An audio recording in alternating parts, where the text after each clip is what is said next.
Some horses just like to get super speedy at the trot, and riding their trot can feel more like riding a road runner than a horse.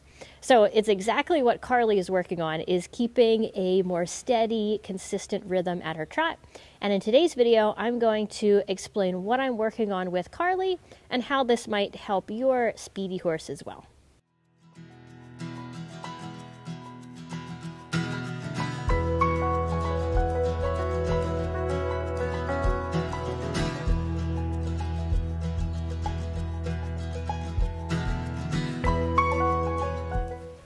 I'm Callie, you're watching the weekly show here at CRK Training. Today I'm sharing a riding and a training tip as well, and each week here on the show we talk about all kinds of horse topics, from riding, rider position, to how horses learn different training techniques, and also big topics in horse care.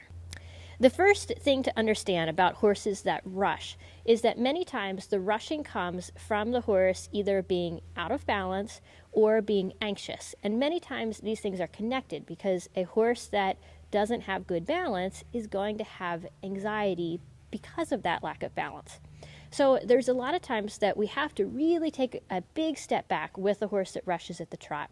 And we have to teach them to better balance themselves at lower gaits, like doing a lot of walk, doing transitions, doing a lot of backing up. So basically the horse learns how to shift their balance back and how to carry themselves in a frame where they're able to maintain balance. So a horse that goes around with his head up and his chest pushed forward, he's kind of falling forward all the time. So it's going to be really hard for him to slow down because he's actually rushing to help keep his balance.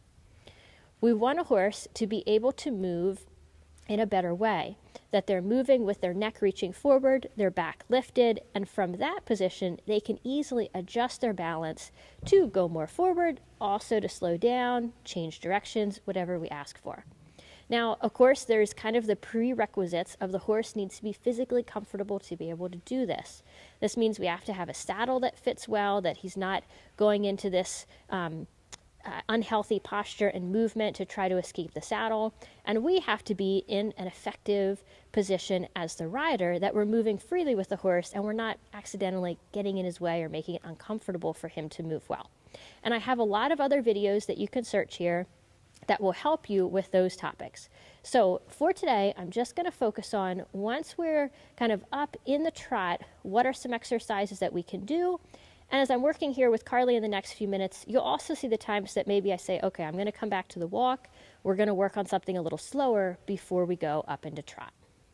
So the first thing that I'm going to do before I even pick up the trot is I'm going to check what her response is when I ask her to slow down just from the walk. So I'm going to see if I can ask her to halt. As I do this, I'm thinking about filling out here in my back. Kind of like I can feel the waistband of my pants expanding, is a way to think about when I say filling out my back. That slows my movement a little bit in the saddle, and I did close my fingers there on the reins as well to ask her to slow down. I'm going to do that one more time right in front of the camera. So I'm going to ask her to halt, having to close my reins, a little bit stronger on the right rein because she's going to get a little crooked there. Wasn't a real balanced halt. I'm going to ask her to back up. Now I'm just thinking about slightly shifting back with my center, closing my fingers a little on the reins. Again, you'll see I'm not leaning back or pulling back. It's just a little shift of my balance. It wasn't a great backup either. She's a little distracted by the door that's right behind the camera there. So I'm just going to work the walk for a few more moments here until she feels a little better at walk before we start to go into trot. I want her walk to feel balanced. So I'm going to start using some little half halts at the walk. When she starts to even think about kind of rushing forward and getting a fast walk, I do the same movement that I did to ask for halt. I think about filling out my back, slowing my movement, closing my fingers a little bit. But in my half halt, when she slows down, I soften and then I allow her to walk forward again instead of coming all the way back to the halt. And I know this is really difficult to see, but that's kind of the key of it, because if I start doing a lot, I might cause a big change in her, and I don't want a big change. I just right there want her to slow down and rebalance a little bit. And when I can catch that she's starting to get quick in those first few steps, I have to do a lot less than if I was to just wait and let her get up into a big rushing walk. I would have to do a lot more to slow her down. Now what I liked there is when I lengthened my reins, she actually reached her neck forward. That brought her back up a little bit, and she stayed in a nice, consistent tempo of the walk. If when I lengthened my reins, she would have put her head up and got really quick, then I would have asked her to, I would have taken a little contact, I would have asked her to come back into a better balance, and we would have tried it again. So now I'm going to go ahead up into the trot, and I'm going to do it the same thing at the trot, but one of the keys that I was doing at the walk, but I want to just bring a little bit more attention to it, is I do always release when they slow down. Now sometimes with these speedy horses, a release doesn't mean that I just go to a totally loopy rein, because their balance might not be ready for that. They might actually lose their balance more and then have to speed up again. But I'm always releasing in that if I hear, ask for a little slowing down, and then I soften.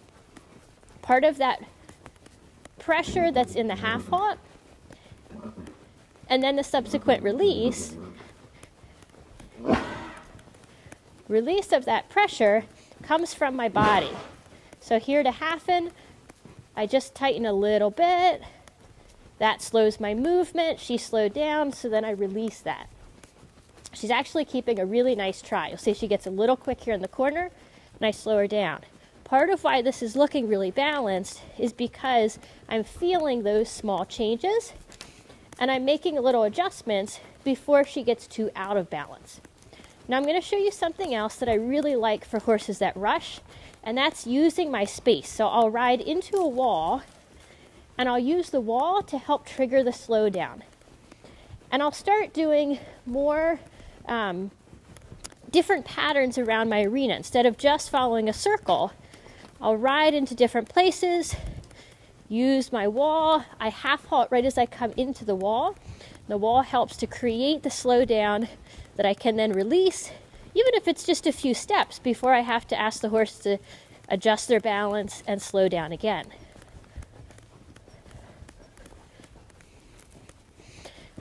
So part of why you're seeing this look pretty easy with Carly is because I took the time that when she did start to rush, I would come back to walk. We would work on what we did in the beginning.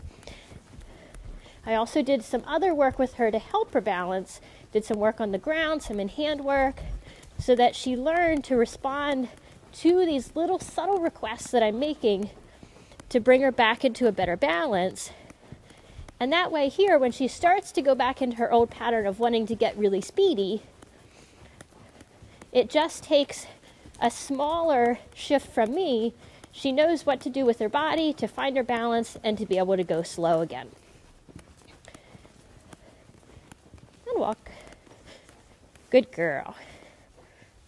So Carly made that look pretty easy. There were two things that really helped us. One was just what I explained, that I have put in the work with her, that she understands how to rebalance herself, and it's creating a new pattern of movement for her.